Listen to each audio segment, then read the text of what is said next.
ang ating rest days. Unemployed tayo for today's video. Kakain muna ako ng lunch. Dahil ako ay nagala mag-isa.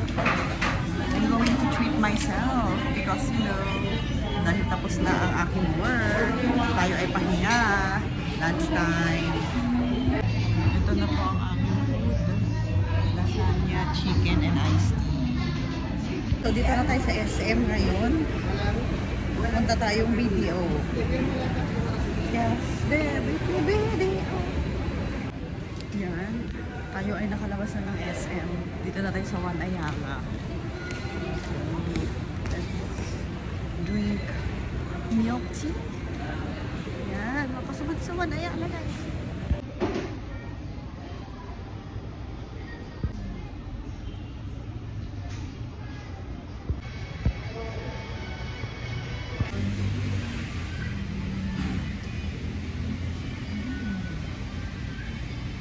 Guys, MRT. Try natin kung aabot pa ako sa isang daan ko na kay Stella. Let's see. Aabot pa ako. Wow.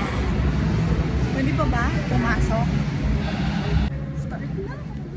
Hindi ko pa naman boyfriend sa Glenn. Alam ko, ang tinutukoy ko si Vern. Vern?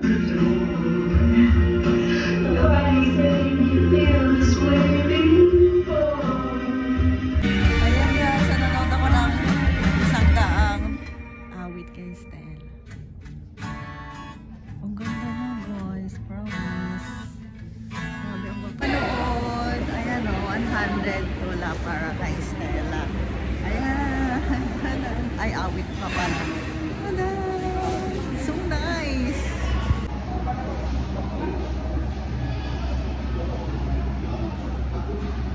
Sa tayo manood. So, ang ganda nung palabas. As in, mga gano'n yung gusto kong love story. Hindi sorry. So yun, ang ganda niya, promise. As in, ang ganda. Talagang tumakbo pa ako para mahabol yun. Pero umabot naman ako guys, kaya late ko na to na picturean. Ngayon, uwi na tayo dahil tapos ko nang i-date ang sarili ko. Nakanood ako kay drama kanina, kumain sa mall, MRT, nanood ng sine. Satisfied naman ako ngayon dahil ngayon ay aking free day. Uwi na ako guys. Bye! Okay guys, ito na talaga. Uwi na talaga ako kasi 6 PM na. It's Friday. Sana wala masyadong pila. At alam ko nung tumakbo. Chares!